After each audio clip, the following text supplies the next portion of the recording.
Escuela de Pastoral, tus lecciones.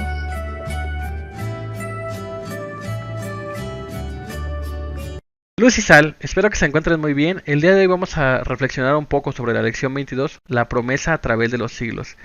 En esta lección vamos a ver cómo el Hijo y el Espíritu del Padre van realizando la obra salvífica. Y bueno, como antecedentes tenemos un poco de lo que vimos en la lección anterior, en la cual Jesús se aparece a sus discípulos, pero como hombre completamente. Es decir, no como un fantasma, no como un espíritu, sino un hombre con cuerpo. Tan era su asombro que pues para calmar ese asombro Jesús les pide algo de comer, ya que pues un espíritu no podría comer o no tendría hambre. Pero no solamente eso, sino que vemos como en este tiempo que se queda con ellos les va dando poderes, autoridad, los va instruyendo, pero principalmente los va preparando para la recepción del Espíritu Santo. Entonces se queda 40 días con ellos, enseñándoles, dándoles las últimas instrucciones. Y después de estos 40 días, pues se va. Se va ya como vimos en la lección pasada. Él asciende al cielo con su propia gloria y pues se va alejando de ellos. ¿Qué pasa cuál es la actitud de vida del cristiano entonces? La actitud de vida del cristiano es llegar a la meta final. Tenemos un camino muy largo por recorrer que es la vida, con muchos tropiezos, con muchas dificultades, con muchas cosas bonitas también, pero no por todo eso nos va a distraer de nuestra meta principal, que es volver a estar con Dios. Entonces la actitud de vida de cristiano es seguir, perseverar y no olvidar esa meta. Si no olvidamos esa meta, va a ser más fácil nuestra conversión. Por conversión me refiero a alejarnos del pecado y ir acercándonos más a la gracia con Dios.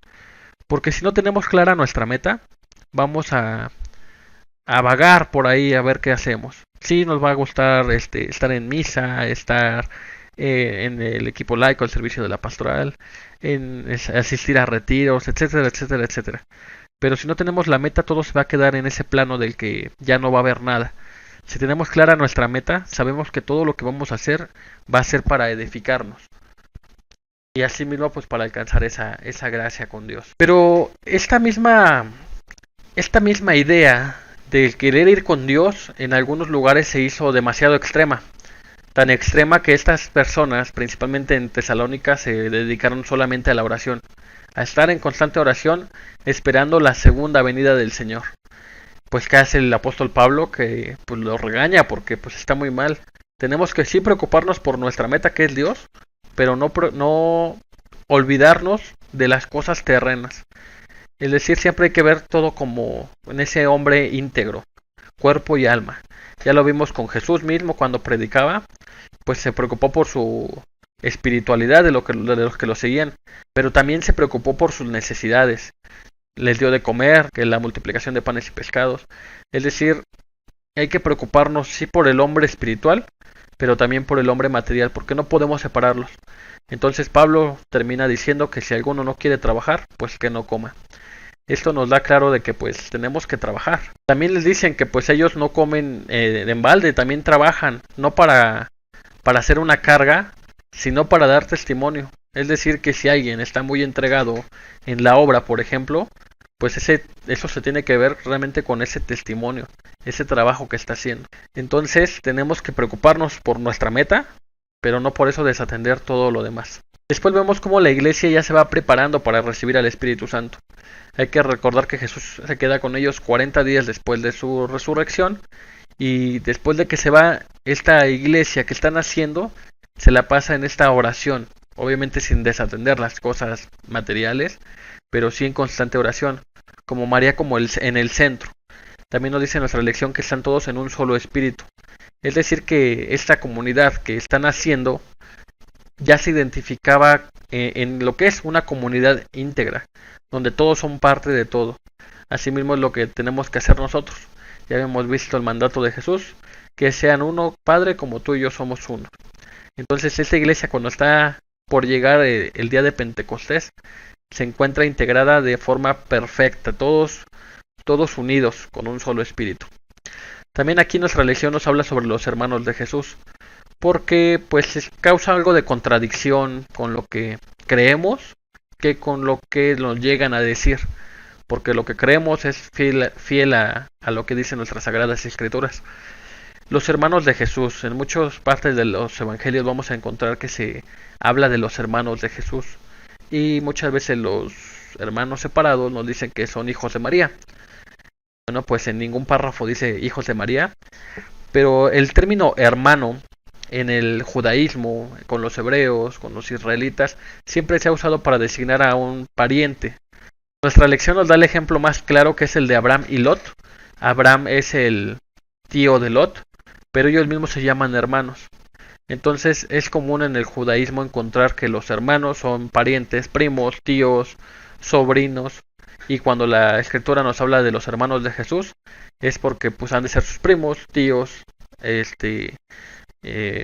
no sé, cualquier otra afiliación menos la directamente de hermano, ya que sabemos que nuestra dulce madre no tuvo más hijos carnales sino espirituales, que somos nosotros. También, como no nos queda claro que Jesús no tuvo más hermanos, pues en los evangelios que nos hablan sobre la cronología de Jesús, uno de ellos es el evangelio de Lucas, nos habla de que Jesús pues es el hijo de María y de José, pero no habla de algún otro más hermano. Bueno, volviendo un poco al tema, tenemos aquí ya también la autoridad de Pedro. Esta iglesia que se encuentra naciendo en esa oración, pues ve que hace falta algo, un detalle importante, que es un apóstol. Hay que recordar que Judas Iscariote pues se fue y murió, pero pues Pedro dice que necesitaban estar los 12, por lo cual es la primera muestra de su autoridad. Cuando habla por parte de todos para buscar al que va a ser el sucesor de Judas, que en este caso fue Matías. Pero este hecho de que Pedro se levante, tome la palabra, claramente que es el que lleva la cabeza visible de esta iglesia, y lo vamos a ir viendo más adelante en lo que es nuestras lecciones, pero principalmente en el libro de los Hechos de los Apóstoles. Bueno, pues entonces en este ambiente de oración, de preocupación los unos por los otros, de comunidad, llega el Espíritu Santo. Nos dice nuestra lección que llega como un viento rapante, haciendo mucho ruido, que se posa sobre la cabeza como una flama de fuego. Y ahí es cuando ya son bautizados en el Espíritu Santo. ¿Qué es lo que pasa cuando tienen el Espíritu Santo? Lo que pasa cuando tienen el Espíritu Santo es que reciben los dones, don de hablar en lenguas, don de sanación, don de interpretación, y pues muchos más, tal vez algunos más impactantes que otros, pero no dejan de ser esos mismos dones que nos sirven tanto particularmente como comunitariamente. Porque ese es el fin de tener estos dones, no quedárnoslos, reservárnoslos, sino que sirvan para todos. Pero nos da un don más, que es el de volver a la gracia, a la vida en la gracia de Dios. Es decir, nos encamina para volver a ese fin, como vemos, a nuestro objetivo, que es llegar con Dios. Pero no solamente eso, sino que ya nos hace hijos de Dios. Tenemos ya esa filiación de ser hijos adoptivos de Dios, y nos dice nuestra lección que si somos hijos de Dios, somos hermanos de Cristo, y asimismo coherederos del reino con Él. Por eso mismo vimos ya en nuestras lecciones anteriores que hay que morir con Cristo para resucitar con Cristo. Ya de esta forma, pues el Espíritu se va a impregnar en nosotros, se va a unir en nosotros, y nosotros, bueno, para nosotros va a ser nuestro guía y nuestro inspirador. De esa misma manera nos va a dar también los dones, que son 7. Estos dones nos van a ayudar para, como les había dicho, para vivir mejor de forma personal, pero también de forma comunitaria. El fin de nuestra salvación es buscar salvarnos todos juntos. ¿Cómo lo vamos a hacer? Pues trabajando con estos dones. Pues todo esto solamente puede resultar si dejamos que el Espíritu inhabite en nosotros, es decir, viva dentro de nosotros. Pero que viva dentro de nosotros es guiarnos también por Él. Vemos a Jesús que se deja guiar por el Espíritu y se va al desierto. Vemos a Felipe que se deja guiar por el Espíritu y se encuentra con el eunuco. Es decir, tenemos que ir dejando al Espíritu trabajar en nosotros, escuchándolo, dejándonos guiar por Él. Pero también hay que tener cuidado, ya que mismo San Juan nos habla de que hay espíritus que pues no son de Dios. Esos espíritus pues nos van a alejar de Dios. ¿Qué es lo que necesitamos aquí? El discernimiento. Ya habíamos tenido un tema de retiro que nos habló un poco más del discernimiento. Pero el discernimiento, ¿qué es? En forma fácil es ver lo que me llega y tomar lo que me va a acercar a Dios. Porque pueden haber muchas cosas que son buenas, pero que tal vez no me acerquen a Dios. Buenas en el aspecto tal vez personal, en el aspecto económico, etcétera, etcétera. Entonces el discernimiento lo que nos va a hacer es separar las cosas y poder elegir aquello que nos va a acercar a Dios. De ahí también el dicho, no hagas cosas buenas que parezcan malas, ni cosas malas que parezcan buenas. Hay que hacer cosas buenas que parezcan buenas y que nos acerquen a Dios. Ya en nuestro siguiente punto vemos al mundo en contra del magisterio. El magisterio pues nos los ha dado Dios a través de la primicia en Pedro y de sus apóstoles, que se ha ido dando sucesivamente. Me parece que lo vemos en la lección anterior, y esa sucesión apostólica llega hasta el día de hoy. Pero el mundo siempre ha estado en contra de esto. ¿A qué se debe esto? Pues que el mundo no quiere las cosas de Dios, el mundo siempre va a estar pensando en lo del mundo. Mismo Juan nos dice que el que quiere conocer a Dios nos escucha, el que no lo quiere conocer, bueno, que en eso se va a diferenciar el que tiene un espíritu de verdad y un espíritu de error. Es decir que el magisterio pues probablemente siempre va a cometer errores humanos, porque todos somos humanos, pero son nuestra guía que nos dejó Dios. Tenemos que confiar en el magisterio, dejarnos guiar por ellos. Por eso también hay muchos que están en contra del Papa Francisco actualmente, que por qué hace esto mal, que hace aquello mal. Pero con el discernimiento, como lo vimos, es con lo que nos vamos a guiar, y tenemos que respetar nuestra jerarquía, ya que son ellos los que nos van a estar acercando constantemente a Dios. Y ahí es donde entra también la docilidad del espíritu. Es decir que tenemos que ser mansos a lo que nos digan, tenemos que ser dóciles, mansos más no mensos, no acostumbramos a decir. Pero en esa mansedumbre tenemos que aceptar la imposición de otro, porque son ideas de otro el que me está diciendo cómo pensar. Pero la mansedumbre me va a permitir hacerlo. Claro que hay límites, ¿verdad? No vamos a aceptar algo que esté completamente mal. Bueno, simplemente aceptarlo. Sino que tenemos que tener ese discernimiento. Y también hay otro dicho que dice que el que obedece no se equivoca. Porque si hay un error aquí, es de parte del que se está obedeciendo. Esa misma docilidad viene de parte de lo que vimos en la lección anterior, que es el amor. El amor, pues ya nos lo dijo San Pablo, como es toda esa cátedra sobre el amor, que principalmente vimos que de ahí sale el espíritu de servicio. Pero bien, entonces vemos cómo este Espíritu Santo es este espíritu de amor, un espíritu que nos va a impregnar de su amor, pero que no solo nos impregna de su amor para compartirlo, sino de que nos ama. Es el término de amor entre el Padre y el Hijo, y es Dios y persona al mismo tiempo.